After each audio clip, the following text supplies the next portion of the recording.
कोकण आहे साहित्य रत्नांची खाण. याच भूमी नदीलीत साने गुरुजी, विंदा, खांडेकर, जयवंत, दळवीं सारखी अनेक रत्न. हाच वारसा चालवतायत नव्या पिढीचे, नव्या दमाचे साहित्यिक. अशाच साहित्यिकांसाठी कोकण साथनं आणलं हक्काचं व्यासपीठ. जागर कोकणच्या साहित्य रत्नांचा. पाखरू पाखरू उडाले परदेशात. आपल्याच यशाच्या धुंदीत स्वार्थाचा संसार मांडून वयोवृद्ध पालकांना सोडून पाखरू गेले उडून. मातापित्यांनी घडवले, हातास धरून चालवले, लहानाचे मोठे केले, कॉन्व्हेंटमध्ये शिकवले, बागेत वाळूत खेळवले, आभाळागत प्रेम दिले. मातापित्यांना विसरून पाखरू गेले उडून.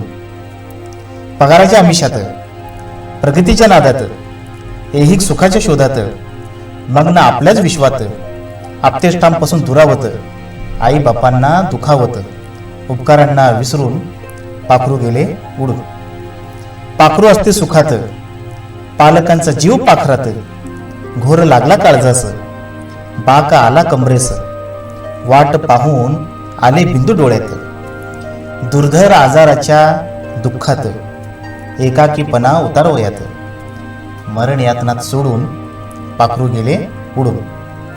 पैसा गाडी बंगला सोबत, पण पाखरांची फारकत, आई बापांचा जीव लेकरात, मन नाही कोठे रमत, काय करावे नाही कळत, जगतात पिलाविन नरकात, अंत शेवटी वृद्धाश्रमात.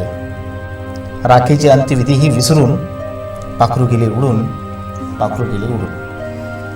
नक्कीच कोकणचं पहिलं दैनिक कोकण साथ आणि कोकणचं नंबर 1 महाचॅनल कोकण साथ लाईव्हच्या साहित्य रत्नाच्याच भागात आम्ही आहोत. जरी आज आपल्यासोबत खाकीतला माणूस असला तरी हा खाकीतला माणूस हा कविमानाचा माणूस आहे आणि त्याची सुरुवातच म्हणून आम्ही पाखरू या कवितेने केली. साहेब, आपलं खूप खूप स्वागत आमच्या या मुलाखतीमध्ये. त्यांचा परिचय करून द्यायचा झाला तर दोडामार्गचे पोलीस निरीक्षक असणारे निसर्ग ओतारी साहेब हे कवी आहेत, एक साहित्यिक आहेत. अगदी सदरक्षणायक, खलनिग्रहणाय म्हणत असताना कवी मन सुद्धा त्यांनी जपलेलं आहे. स्वतः ते शिक्षक आहेत.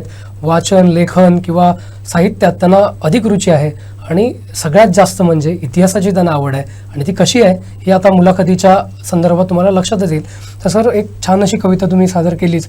ओळखे मी कवी म्हणजे खाकीतला कवी, कारण आज आपण अनेक ठिकाणी बघतो पोलीस आपल्याला आपली ड्युटी सांभाळताना अनेक त्यांचे जे छंद असतात ते सुद्धा जोपासताना दिसतात, म्हणजे सोशल मीडियाच्या माध्यमातून दिसतात. पण एक कविमानाचा पोलीस हा क्वचितच पाहायला मिळतो. त्यातले एक तुम्ही आहात आणि फक्त कवी नाही तर एक लेखक सुद्धा, एक अभ्यासक सुद्धा तुमच्या माध्यमातून दिसतो. तर माझा पहिला प्रश्न तुम्हाला तोच आहे की खाकीतला माणूस हा साहित्याकडे कसा वळला पहिल्यांदा आणि ही सुरुवात कशी झाली? सुरुवात म्हणजे कवी असण्यासाठी महत्त्वाचं म्हणजे संवेदनशील असणं महत्त्वाचं आहे. मी ईश्वराची कृपा मानेन की ज्यांनी मला संवेदनशील मन दिलं सर्वात प्रथम. दुसरी गोष्ट, मी अध्यात्मामध्ये चालतो. मी ब्रह्मकुमारी या आध्यात्मिक संस्थेचा फॉलोअर आहे आणि त्या ठिकाणीसुद्धा फार चांगले संस्कार आणि फार चांगले फिलॉसॉफी, तत्त्वज्ञान, चांगले थॉट्स तिथे लोकांना सांगितले जातात आणि मी ते आचरणात आणण्याचा जास्तीत जास्त प्रयत्न करतो. आणि त्याच्यामुळेच मला असं वाटतं की सर्वात पहिल्यांदा मी ईश्वराचा आभार म्हटलं की ज्यांनी मला संवेदनशील मन दिलं आणि मला एक निमित्त बनवलं, की मी निमित्त म्हणतो स्वतःला, की ज्यांनी मला हे कार्य करण्यासाठी, मग ते पोलीस खात्याचं असेल, सामाजिक क्षेत्रातील असेल किंवा लेखन क्षेत्रातील असेल, तर ते करण्यासाठी मला निमित्त बनवलं. त्यामुळे मी सर्वात प्रथम त्याचा आभार मानतो. आणि दुसरी गोष्ट म्हणजे लेखनाचा जो प्रवास आहे ह्याचं बीज जे सुरुवातीला महावीर महाविद्यालयामध्ये पडलं.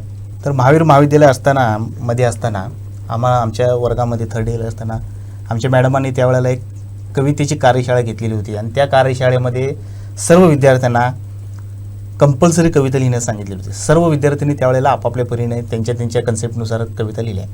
त्यावेळेला मी पहिली कविता लिहिली होती चष्मा नावाची आणि ती एक विनोदी आणि व्यंगात्मक अशी कविता होती की ज्यामध्ये समाजामध्ये लोक चष्मा घालून कशा पद्धतीने फसवतात आणि कशा पद्धतीने ढोंग करतात अशी आशयाची एक 3 कडवीची मी कविता त्यावेळेला लिहिलेली होती.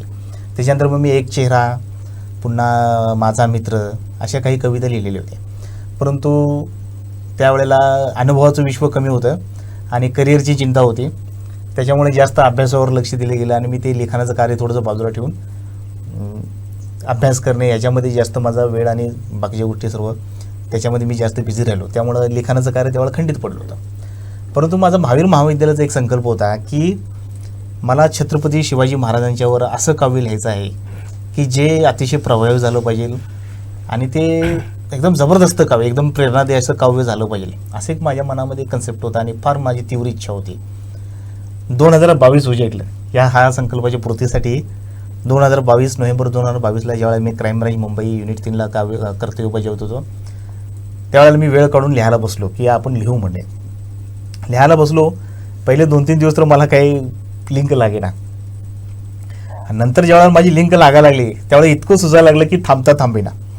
जवळजवळ मी 2 ते 4 पानं संपूर्ण ते काव्य लिहिलं आणि सर्व इतिहास संपूर्ण ते जे काव्य लिहिलं महाराजांच्या जीवनपटावर ते संपूर्ण मला जे नॉलेजमध्ये आपण शिकतोय, आपल्याला माहिती आहे, आपण लहानपणापासून शिवाजी महाराजांचा पराक्रम वगैरे आपण पाहिलेला आहे, म्हणजे अभ्यासलेला आहे, तर त्याच्यावर लिहित गेलो.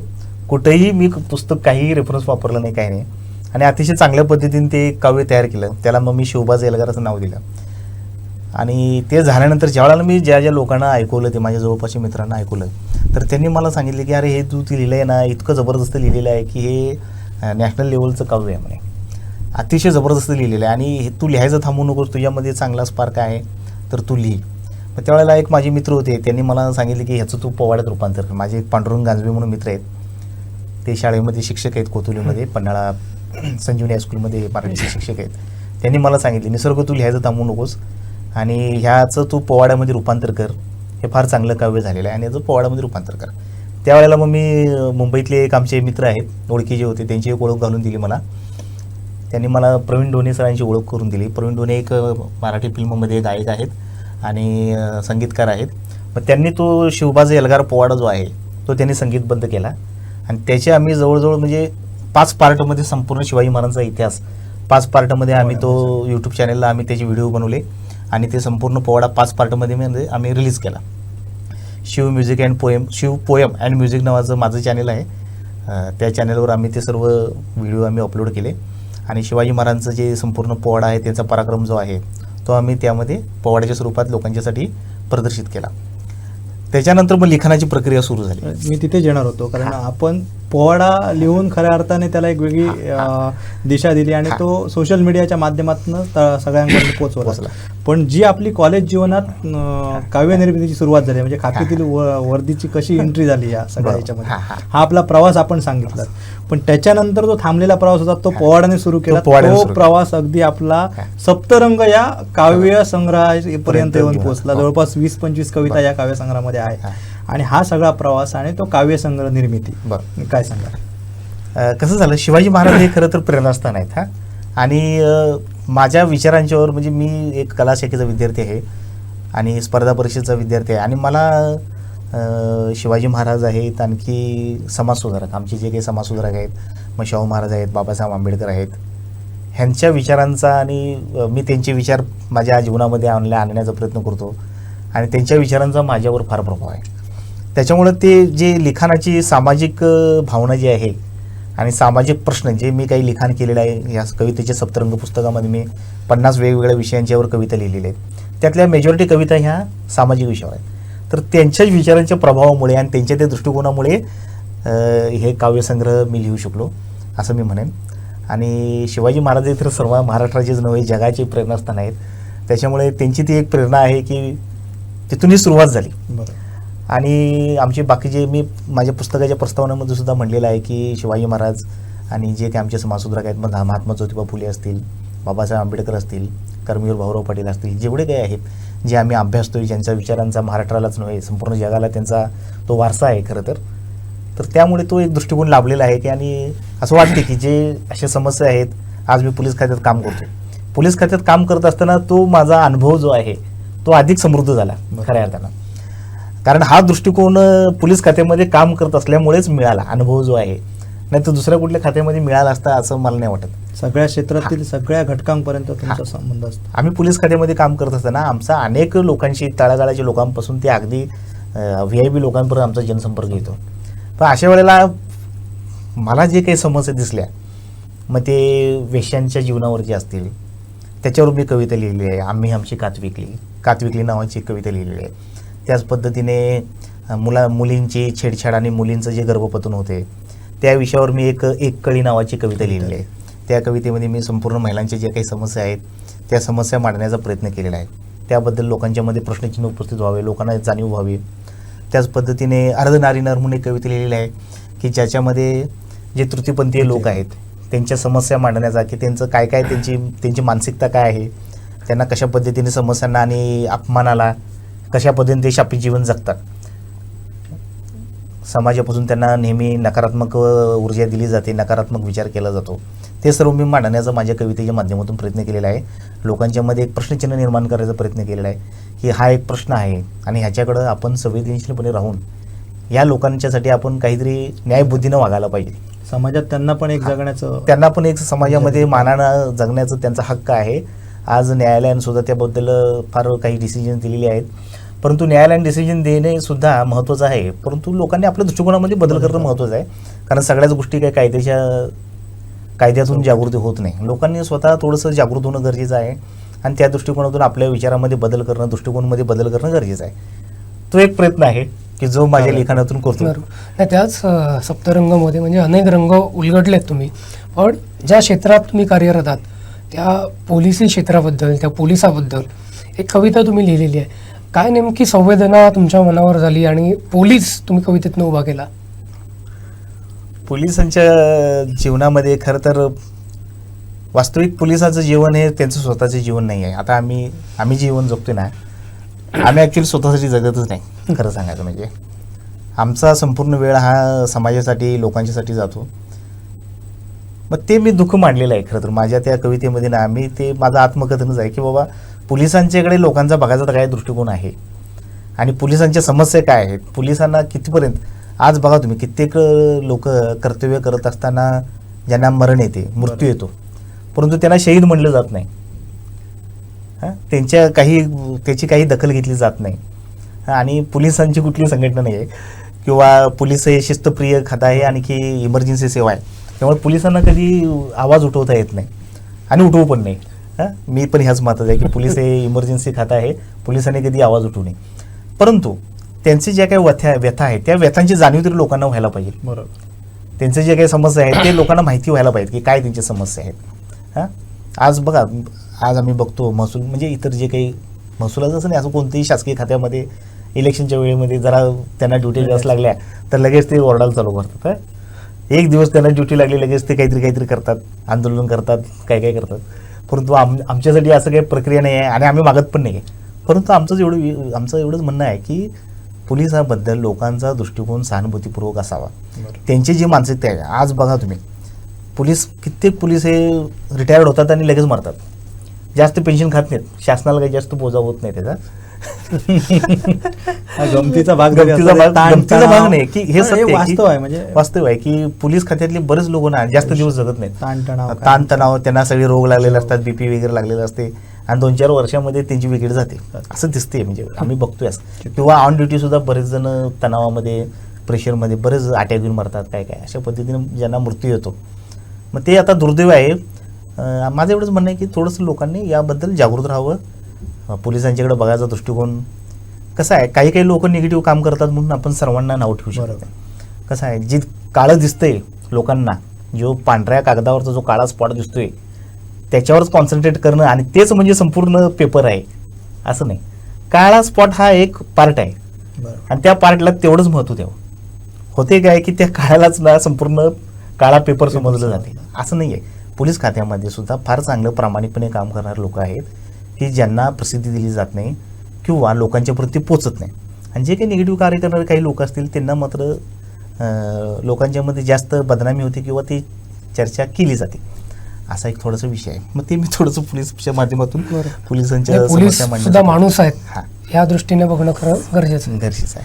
अगदी सर, पोलीस आणि आपली एकूणच जी कार्यपद्धती आहे त्यावर आपण भाष्य या पोलीस काव्यातून केलात. पण पोवाडा हा आपला या संपूर्ण लेखनमधला श्वास आहे आणि त्यात करून शिवरायांच्या कार्यावर आपण सातत्याने लेखन करतायत. पोवाडा हा खरं तर लोककलेतील एक प्रकार आहे आणि हाच लोककलेतील प्रकार शिवबाचा यलगार आपण लिहिला आहे. त्याबद्दल जाणून घ्यायला आवडेल. काय नेमकं या शिवबाच्या एल्गारमध्ये आहे? कारण शिवराय म्हटल्यानंतर प्रत्येक मराठी मन आणि महाराष्ट्रातील नाही देशातील प्रत्येकाला एक ते एक प्रेरणास्थान आहे आणि हे सगळं त्यांच्यावर लिहिण्याचा आपण प्रयत्न केला आहे. बरोबर. फार स्तुत्य असं. शिवाजी महाराजांचं कार्य सर्वांना माहिती आहे, परंतु त्याला कलात्मकरित्या मांडणं आणि प्रभावीपणे मांडणं पोवाड्यात. ही एक माझ्याकडे जबाबदारी होती आणि ती मी माझ्या परीनं प्रयत्न केला आणि लोकांचे जे मला अभिप्राय मिळाले त्याच्यातून ती चांगल्या अंशी मी त्यामध्ये यशस्वी झालो असं मला वाटते. म्हणजे मला तर असं समाधान आहे. शिवबाच्या एल्गारमध्ये आपण म्हणलेलं आहे, छत्रपतींचा जय जयकार, हर हर महादेवचे ललकार, भवानी मातेच्या हाती तलवार, शत्रूच्या ताफ्यात हाहाकार. शिवबा रुद्राचा झाला एल्गार, शिवबा रुद्राचा झाला अवतार. हां, मी ती उपमा दिलेली आहे की रुद्राप्रमाणे त्यांचा पराक्रम होता. असं शिवाजी महाराजांचा अखंड म्हणजे शिवाजी महाराजांच्या पूर्वीचा इतिहास म्हणजे शिवाजी महाराजांच्या पूर्वीची काय परिस्थिती होती. हां, शके 1700 गनिमांचं राज्य जुलमी मस्तकीत आज. म्हणजे 17व्या शतकामध्ये जुलमी लोकांच्या मस्तकावर ताज होता. त्यांना शक्तीचा माज आला त्यांना शक्तीचा माज, स्त्रियांचे हरपले शृंगार साज. अशा पद्धतीनं संपूर्ण वर्णन म्हणजे मी त्या काळाचं वर्णन केलेलं आहे की शिवाजी महाराजांची पूर्वी काय परिस्थिती होती, स्त्रियांच्यावर अत्याचार केले जायचे, धर्मावरून अत्याचार केला जायचा, हे सर्व मी त्याच्यामध्ये घेतलेलं प्रयत्न केला. मग काय शिवाजी महाराजांचं अवतरण कसं झालं.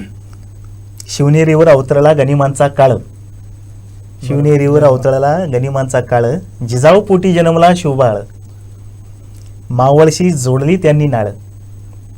अशा पद्धतीने ते मी काव्यात्मक रचलेलं आहे आणि ते पोवाड्यामध्ये आपण संगीतबद्ध करून घेतलेले आहे आणि त्याला फार चांगल्या पद्धतीनं मी आभार मानतो आमच्या त्या संगीत टीमचा.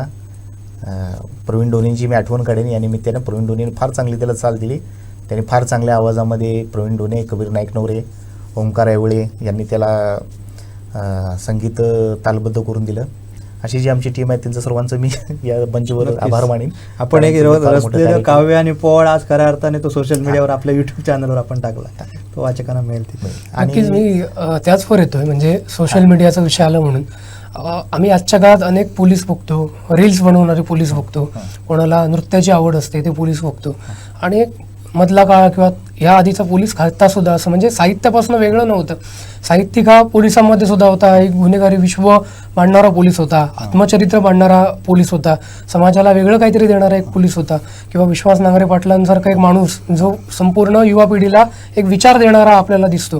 तर अशी अनेक नावं घेता येतील, पण एक कवी मन आणि कमी शब्दामध्ये पोलीस असतील, समाज असेल, म्हणजे मगाशी तुम्ही म्हटलं प्रत्येक घटकाबद्दल तुम्ही त्यात लिहिलं आणि पोवाडा पण लिहिला. तर काय सांगाल म्हणजे सोशल मीडियावर सुद्धा तुमचे काही पोवाडे वगैरे पाहायला मिळतात. तर ह्या सगळ्या पोलिसांबरोबर जेव्हा एक साहित्यिकातला पोलीस दिसतो, एक कवी दिसतो, त्यावेळी तुमची भावना काय असते?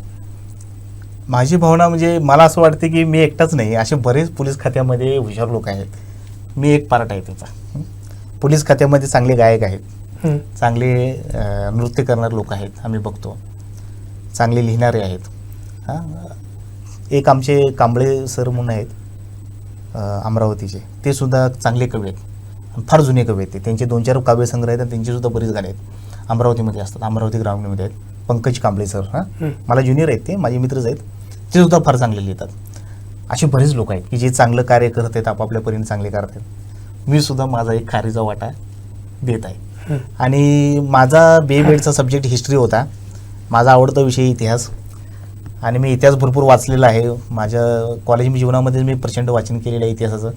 त्याच्यामुळे ते माझ्या त्या ऐतिहासिक पोवाड्यामध्ये ती शाब्दिक तेवढी धार आलेली आहे आणि तेवढं वजन आलेलं आहे आणि त्याच्यामुळंच ते भावते, लोकांच्या मनाला भावते. आता मला असं वाटते की इतिहास आताच्या काळामध्ये बघतोय आम्ही, लोक रील्स बघतात, म्हणजे आताची पिढी पाहतो रील्स बघतात, मोबाईलमध्ये जास्त गुंग असतात, सर्व काही मोबाईलवर चाललेलं आहे. बऱ्याचशा प्रशासनामध्ये सुद्धा मोबाईलचा भरपूर वापर केला जातो आहे, व्हॉट्सॲपद्वारे जास्त नियंत्रण केले जाते. ह्या सगळ्या गोष्टी आहेत. मोबाईलचा वापर आपल्या जीवनाचा अविभाज्य घटक बनलेला आहे. त्याचे दुष्परिणाम पण झालेले आहेत. त्याच्यावर पण मी एक लिहिलेलं आहे मोबाईल म्हणून. मला इथे तुम्हाला ऐकवायला आवडेल. नक्की.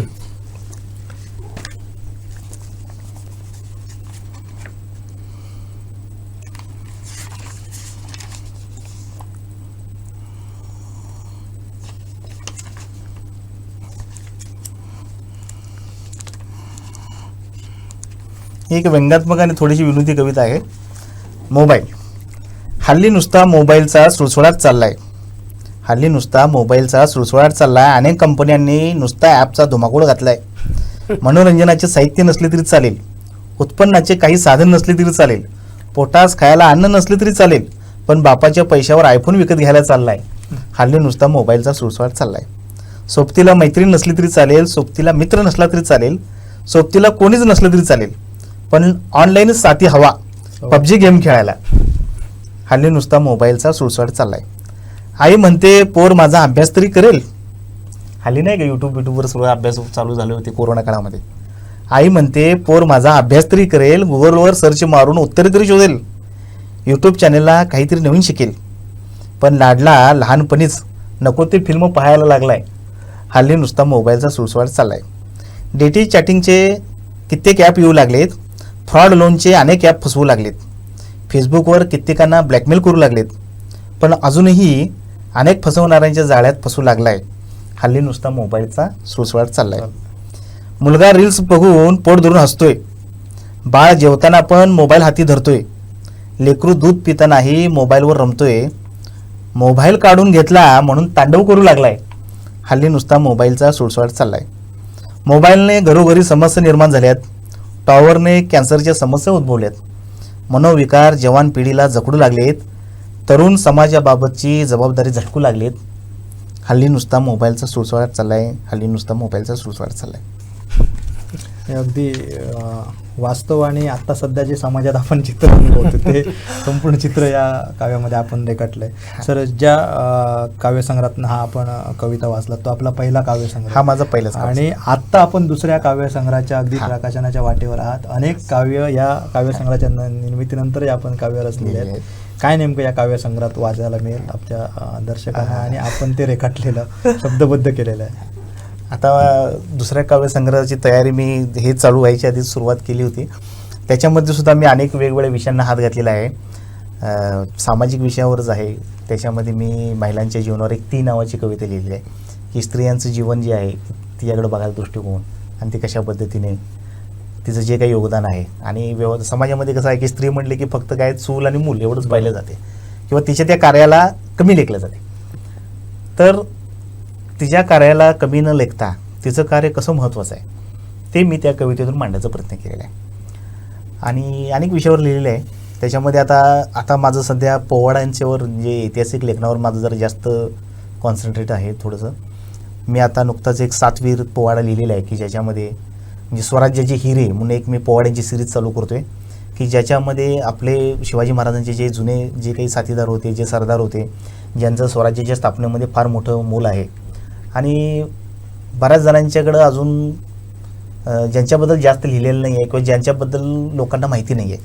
आता सरसेनापती प्रतापराव गुर्जर यांच्याबद्दल बऱ्याच जणांना माहिती आहे, परंतु तरी पण त्यातले काही फॅक्ट्स आहेत की त्यांच्यासोबतचे 6 वीर कोण होते यांची नावं अजून बऱ्याच जणांना माहिती नाहीत, किंवा त्यांचं जे काय नेमकं झालं होतं ते माहिती नाही आहे.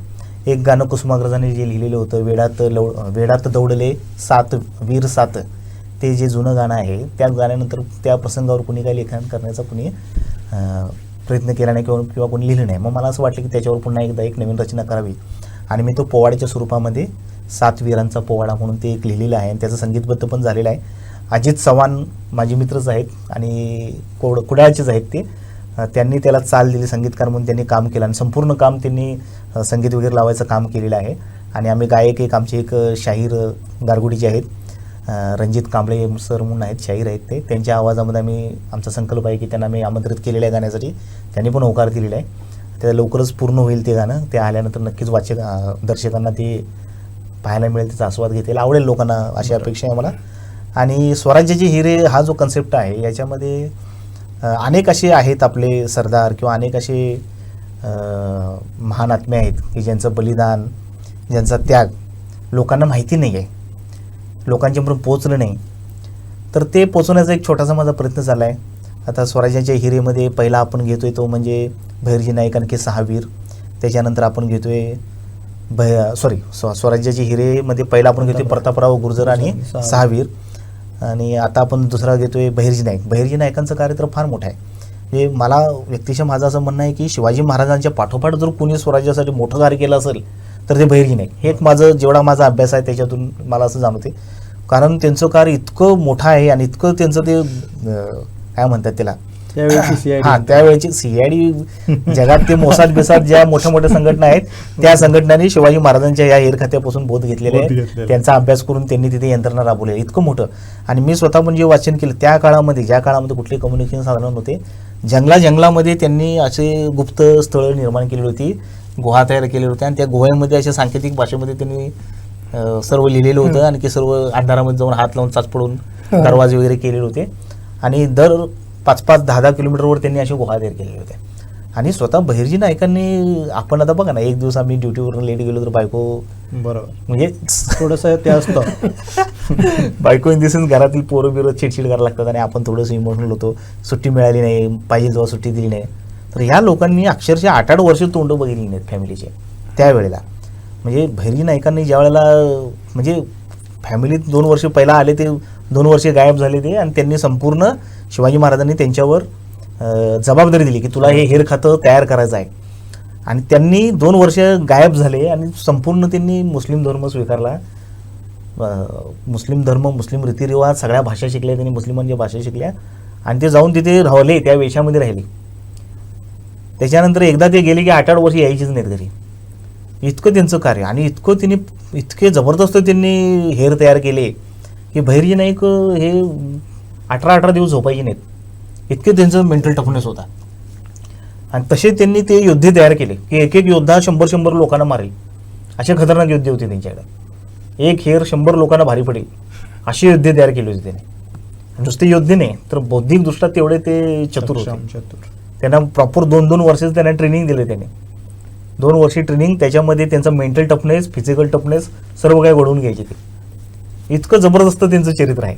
पण त्याच्याबद्दल लोकांना जास्त माहिती नाही आहे. मग थोडंसं आपण त्यांचं प्रकाश ज्योतामध्ये आणण्याचा आपण हे थोडंसं प्रकाश ज्योतात आणण्यासाठी आपण किती वाचन केलंय, म्हणजे आता जे आपण मांडलं आहे हे अत्यंत महत्वाचं आहे. आजच्या पिढीला हे खऱ्या अर्थाने ते बहिर्जी नायकांचं कार्य पोचवणं गरजेचं आहे. आणि वास्तविक ना, मी प्रेम धांड साहेबांचं, सरांचं, लेखकांचं या मंचावर आभार मानतो की त्यांनी वाचक वर्गाला फार चांगली कादंबरी आणून म्हणजे उपलब्ध करून दिली.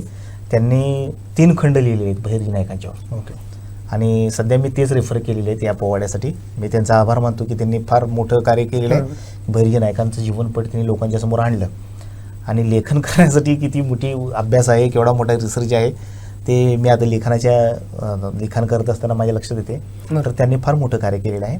आज लोकांच्या समोर तो एक इतिहास, ज्या व्यक्तीबद्दल जास्त गूढ म्हणतो त्यांना आपण, शिवनेत्र नावच दिले त्यांनी. शिवनेत्री बहिर्जी नायक असं नाव दिलेलं आहे त्यांना कादंबरीला. तर त्यांचं सुद्धा फार मोठं कार्य आहे. नक्कीच. म्हणजे बहिर्जींचा उल्लेख आला किंवा बहिर्जींचा कुटुंबाचा उल्लेख आला, बरोबर. मला तुमच्या कुटुंबियाकडे यायला आवडेल. कारण पोलीस म्हणजे 24 तास ऑन ड्युटी, कधी केव्हा फोन येईल आणि जावं लागेल कामावर सांगता येत नाही. कुठली केस समोर असेल, कुठल्या कोर्ट केससाठी उद्या कुठे जायचं असेल हे सांगता येत नाही. पण 24 तास मेंदूला विश्रांती नाही. अशामध्ये कुटुंबाला पण वेळ तुम्हाला द्यायला मिळत नाही, म्हणजे तुम्ही मगाशी म्हटलं. आणि ती वस्तुस्थिती आहे म्हणजे पोलीस खात्याची तर जास्त आहे. कुठला सण म्हणा किंवा कुठलेही कार्यक्रम म्हणा, पोलीस घरी नसतात, ऑन ड्युटी असतात. तर हे सगळं बघता साहित्य क्षेत्राला तुम्ही वेळ कसा दिलात?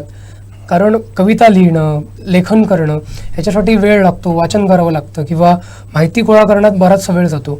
तर एका ठिकाणी तुम्ही ह्या क्षेत्रात आहात, तिथला सगळा ताणतणाव, म्हणजे झोप मिळत नाही, आणि अशात तुमच्या आवड जी आहे किंवा तुमचा जो छंद आहे त्याला वेळ कसा दिला?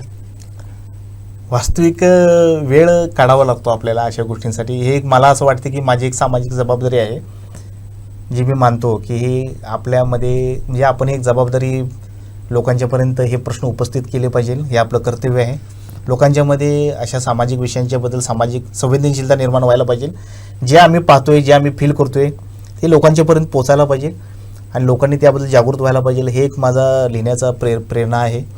आणि दुसरी गोष्ट म्हणजे जो आपला इतिहास आहे आणि महाराजांचं जे कार्य आहे, महाराजांचे मावळ्यांनी जे कार्य केलं, स्वराज्याच्या हिऱ्यांनी, सरदारांनी जे कार्य केलं, जे आजच्या पिढीला माहिती आहे, कितपत माहिती आहे आता विचार करण्याचा विषय आहे की काही विसरत चाललेले आहेत असं पण थोडासा प्रश्न. कारण या मोबाईलच्या आणि रील्सच्या आणि सोशल मीडियाच्या जमान्यामध्ये लोकांना कितपत वास्तविक पाहता शिवाजी महाराजांचे विचार, आमच्या संतांचे विचार, आमच्या समाजसुधारकांचे विचार, हे जे विचार आहेत हे विचार चिरकाल टिकणारे. आणि शिवाजी महाराजांचे विचार तर एकदम प्रॅक्टिकल आहेत आणि 350 वर्षापूर्वी त्यांनी जे काही पर्यावरणाबाबत जे काही त्यांचं मत व्यक्त केलेलं आहे, जे त्यांनी इंजिनिअरिंग टेक्नॉलॉजी आणि किल्ले बांधलेले आहेत त्या काळामध्ये, हे म्हणजे आपल्या म्हणजे विचाराच्या पलीकडच्या गोष्टी आहेत. आणि हा जो वैचारिक वारसा आहे महाराजांचा, त्यांनी त्यावेळेला शुद्धीकरण चळवळ केली, आपल्या आईला सतीपासून प्रवृत्त केले, सती जाण्यापासून. त्यावेळेस एवढे मोठे समाजसुधारक होते शिवाजी महाराज, आणि त्यांच्याच विचाराची प्रेरणा पुढे आणि त्यांची विचारधारा पुढे आपल्या जे काही समाजसुधारक आहेत, बाबासाहेब आंबेडकर आहेत, फुले, महात्मा फुले आहेत, ज्यांनी शिवाजी महाराजांना आपलं गुरु मानलं, शाहू महाराज आहेत, या सर्वांनी त्यांचीच विचारधारा पुढे गेली. आणि ही विचारधारा समाजासाठी गरजेची आहे. समाजामध्ये या गोष्टी लोकांच्यापर्यंत पोचणं हे फार गरजेचं आहे. ते एक छोटासा प्रयत्न आहे. नक्कीच. जसं आपण उल्लेख केलात आणि अगदी संपूर्ण आपला प्रवास सांगितलात, मात्र पोलीस म्हटल्यानंतर कुठेतरी पोलीस हा अगदी रागीड असतो, निष्ठुर असतो, असं एक बघण्याचा समाजाचा दृष्टिकोन होता. मात्र आपले जे अनेक पैलू आपण बघितले, म्हणजे मगाचपासून आपण काव्यावर बोलतो आणि सगळ्या घटकांवर आपण काव्यलेखन केलं आहे, कारण ते तुमच्याकडे जोपर्यंत मन येत नाही, कवी मन किंवा सगळ्या घटकांना हे जवळून पाहण्यासाठी ते मन असावं लागतं. म्हणजे त्या जो समाजाकडनं बघितलं जाणारा पोलिसाबद्दलचा दृष्टिकोन, आणि आपण जी एक अपेक्षा व्यक्त केलात की खरं म्हणजे पोलीस कवितेतूनच ती अपेक्षा व्यक्त केलात, ते तुम्ही वास्तवात जीवन जगताय आणि तो सगळा पैलू आपण उलगडला आहे. या निमित्ताने मी एक प्रश्न तुम्हाला विचारू इच्छितो की पोलीस विभाग जो आहेत आणि याच्यामध्ये दररोज अनेक घटना घडतात, गुन्हेगारी जीवनातले अनेक गुन्हेगार आपल्या समोर येतात, हे सगळं आणि पोलिसांचं एकूणच जीवन, तर ह्या सगळ्याकडे आपण साहित्यिक म्हणून नेमकं कसं पाहता, काय नेमका दृष्टिकोन आपला आहे? थोडंसं याच्यामध्ये मी असं म्हणेन की जसा बॉल येईल तसं बॅटिंग करायला लागते. बरोबर. म्हणजे काय मला म्हणायचं आहे की आमचं ब्रीदवाक्य पण आहे काय की सदरक्षणाय खलनिग्रहणाय. सदरक्षणाय सज्जनांच्या रक्षणासाठी आम्ही आहोत, आणखी दुसरं म्हणजे खलनिग्रहण आहे. मग समाजाचे जे काही असे निगेटिव्ह प्रवृत्ती आहे त्यांना थोडंसं तशा पद्धतीनं थोडंसं आपल्याला कायद्याचा धाक दाखवून त्यांना तसं दाबून ठेवावं लागतं, त्यांच्यावर कायद्याचा धाक ठेवावा लागतो, पोलिसांचा धाक ठेवावा लागतो. तर थोडंसं मला कर्तव्य बजावत असताना माझं पर्सनल लाईफ, माझं लेखकाचं मन बाजूला ठेवावं लागतं, आणि ज्या वेळेला कर्तव्य असते त्यावेळेला कर्तव्याच्या दृष्टिकोनातून जे काही त्यावेळेला गरज असेल त्या पद्धतीनं थोडंसं त्या भूमिकेमध्ये येऊन त्या कार्य करावं लागतं. थोडंसं ते मला सामाजिक स्वास्थ्य राखण्यासाठी अतिशय सामाजिक स्वास्थ्य राखण्यासाठी जे काही समाजातील निगेटिव्ह वृत्ती आहेत त्या ठिकाणी तसं थोडंसं कडक आणि हार्ड राहावं लागतं, कायद्याचा धाक त्यांच्यावर ठेवावा लागतो.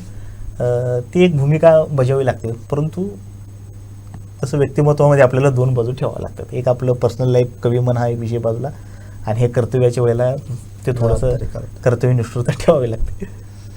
नक्कीच सर. म्हणजे पोवाड्याचा मगाशी उल्लेख झाला, अनेक लोककला आहेत ज्या काळानुसार मागे पडत चालल्या. शाहिरी कला आपली, म्हणजे आपला जो इतिहास आहे तो खरा जर कोणी मांडला असेल तो शाहिरांनी मांडला, आणि पोवाडा हा एक आपला प्राण म्हणावा लागेल. म्हणजे एखादा पोवाडा ऐकताना अंगावर जे शहारे येतात त्यातनंच त्या शाहिराचं, त्या लेखकाचं कसं दिसत असतं. तुम्ही पोवाड्याकडे कसे वळला? कारण कोल्हापूर संस्थांची माती किंवा ताराराणींची गादी आहे का, किंवा तिथे तुम्ही वाढला म्हणून पोवाड्याकडे तुम्ही वळलाय का? पोवाड्याकडे वळायचं कारण म्हणजे दोन गोष्टी म्हणेन मी. एक म्हणजे माझा इतिहास विषय होता, नंबर 1 इतिहासाची आवड, माझा हिस्ट्री विषय होता. आणि दुसरी गोष्ट म्हणजे मी त्या मातीत वाढलोय ना. म्हणजे पन्हाळ्याची माती जी आहे, बाजीप्रभूंचा जो इतिहास आहे तो कोल्हापूरच्या भूमीतलीच आहे. बरोबर. आणि कुठं ना कुठेतरी ते बीज येतेच ना आपल्यामध्ये, त्या मातीमध्येच ते व्हायब्रेशन्स आहेतच ना. मग ते कुठं ना कुठेतरी सबकॉन्शियस माइंडमधून आमच्यापर्यंत पोहोचतात आणि आम्हाला ती प्रेरणा देते की ह्याच्यावर आपण हे कार्य केलं पाहिजे. आणि फार ॲक्च्युली हे त्यांच्या कार्याच्या मानानं त्यांनी जो त्याग केलेला आहे, आमच्या पूर्वजांनी जो त्याग केलेला आहे, स्वराज्याच्या हिऱ्यांनी, सरदारांनी, शिवाजी महाराजांचा जो त्याग आहे त्या मानानं हे आमचं एकदम नथिंग, शुल्लक आहे, काहीच नाही. फक्त लोकांना जाणीव झाली पाहिजे हे आपलं मोठं आहे. आणि त्या विचारांच्यावर लोकांनी चालायला पाहिजे. बरोबर. तर समाजासाठी नक्कीच एक चांगलं आपण योगदान देतोय असं मला वाटते. काय म्हणतो आपण, दिव्याने दिवा पेटतो तसं आपण छोटीशी ज्योत लावायचं. भले एका व्यक्तीला जागृती होईल, परंतु एका व्यक्तीला जरी जागृती झाली तरी मी म्हणेन माझं यश आहे. कारण ती एक व्यक्ती अनेक जणांना जागू करू शकते. असं एक माझं त्याकडे पाहण्याचा व्ह्यू आहे. अगदी त्या दृष्टीने आपण जो प्रवास संपूर्ण सांगितला, जे आपली काव्यनिर्मिती आहे आणि शिवरायांचा जो अगदी पूर्ण इतिहास आहे आणि तो शौर्यवान इतिहास हा समाजासमोर आजही आपण पोवाड्याच्या माध्यमातून प्रेरित करताय. सर, अतिशय छान वाटलं आपल्याशी या ठिकाणी संवाद साधून. या आमच्या कोकणच्या साहित्यरत्न या मुलाखतीमध्ये मी मुद्दामून एका ठिकाणी आवर्जून आपल्याला सांगतो, आत्तापर्यंत आपण कोकणातील, कारण कोकण ही खऱ्या अर्थाने कलाकारांची खाण आहे. आपण पश्चिम महाराष्ट्रात येऊन आज कोकणात सेवा देत आहे आणि एक साहित्यिक म्हणून आम्ही तुमची आज मुलाखत घेतोय. तर एकूणच ही कोकणातील साहित्य परंपरा आहे, कोकणातील आजची युवा पिढी आहे साहित्यिक म्हणून जी काम करते आणि आपण अगदी एका जबाबदार क्षेत्रामध्ये कर्तव्य बजावत आहे. अगदी या समाजातील घडणाऱ्या अनेक अपप्रवृत्ती असू दे, अगदी लहानपणापासून ते वृद्धापर्यंत या गुन्हेगारी क्षेत्रातील सगळी घटना आपण पाहत आलेल्या आहात. मात्र एक आदर्श समाजातील या नागरिक बनण्यासाठी आणि ह्या सगळ्या क्षेत्रामध्ये एक साहित्यिकांची जबाबदारी, कारण अर्थाने आपण जे अनेक पैलू मांडलात किंवा साहित्य रचना केला आहे की बघायचं झालं तर संपूर्ण बोध आहे. कुठेही या ठिकाणी मनोरंजन दिसत नाही किंवा प्रेम कविता दिसत नाही. प्रत्येक जे वास्तव आपण अनुभवलं त्याच तुमचं या ठिकाणी काव्यरचना दिसते आणि एक आदर्श जो जगासमोर आहे शिवरायांचा तो आपण पुढे घेऊन चाललाय. तर या निमित्ताने मी आपल्याला आवर्जून या ठिकाणी प्रश्न विचारतो की ही जी या साहित्य क्षेत्रातील युवा पिढी आहे आणि आपण या युवा पिढीलाच नव्हे तर संपूर्ण युवा पिढीला एक पोलीस अधिकारी म्हणून काय संदेश द्याल, एक साहित्यिक म्हणून काय संदेश द्याल? साहित्यिक म्हणून, एक पोलीस अधिकारी म्हणून मी असा संदेश देऊ इच्छितो की सर्वांनी संवेदनशील राहा, लोकांच्या समस्या जाणून घ्या, समजून घ्या आणि होता येईल तेवढं लोकांना मदत करा. आणि साहित्यातून सुद्धा आपण हा दृष्टिकोन लोकांना देऊ शकतो. लोकांनी अशा समस्यांच्यावर लिखाण करावं की ज्या खरोखर समस्या आहेत आणि ज्यांच्याबद्दल समाजामध्ये जागृती होणं, समाजाचा दृष्टिकोन बदलणं गरजेचं आहे. अशा विषयांना हात घालावा नवीन साहित्यिकांनी. आता बघा, साहित्यिकांनी लिहिलं बऱ्याच विषयावर, परंतु असं कोणाला वाटलं नाही की एका तृतीयपंथी व्यक्तीवर लिहावं, असं वाटलं नाही. आजपर्यंत मी पाहिलं, मला नाही वाटत कोणी लिहिले किंवा माझ्या तरी वाचनात नाही आहे.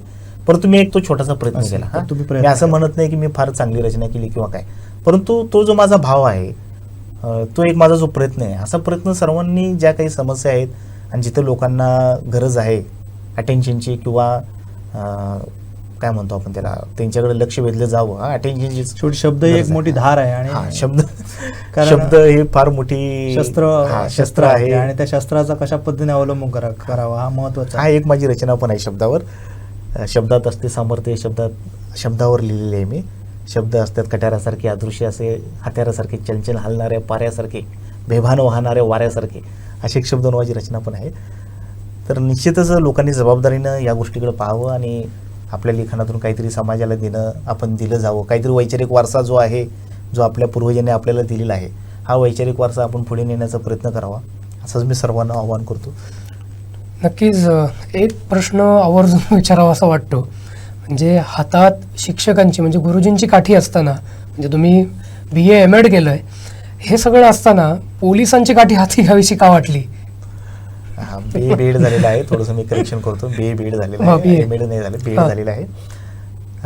BA BEd झालो मी त्यावेळेला. मला उपजीविकेची गरज होती, त्यासाठी BA BEd त्यावेळेला गरज असल्या कारणामुळे मी BA BEd केलं.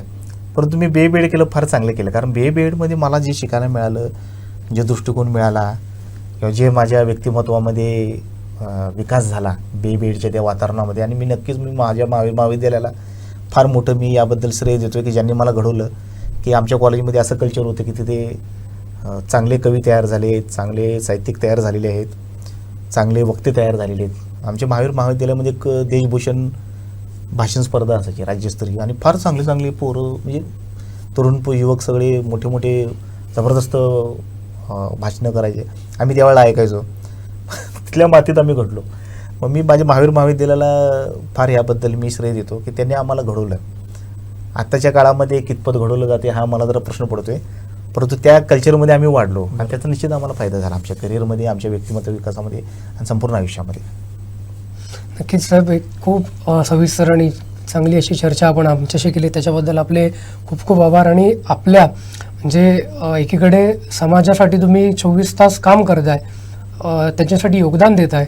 समाजात शिस्त राहावी, कुठेही अशांतता माजू नये याच्यासाठी कार्य करत असताना एक वेगळा संदेश आपल्या कवितेच्या माध्यमातून, आपल्या लेखनाच्या माध्यमातून समाजाला देत आहे. आपलं लेखन अशाच पद्धतीनं पुढे चालू राहावं याच्यासाठी तुम्हाला खूप खूप आमच्या टीम कोकण 7 आणि कोकण 7 लाईव्हकडनं शुभेच्छा. स्वतः संदीपजी देसाई संपादकसुद्धा या मुलाखतीमध्ये सहभागी झाले. आपलेही आभार आणि आपल्या हातून असंच लेखन यापुढेही होत राहो या निमित्तानं आपल्याला खूप खूप शुभेच्छा देतो. धन्यवाद. धन्यवाद. मला इथे बोलवलं त्याबद्दल मी आपला अत्यंत आभारी आहे. धन्यवाद.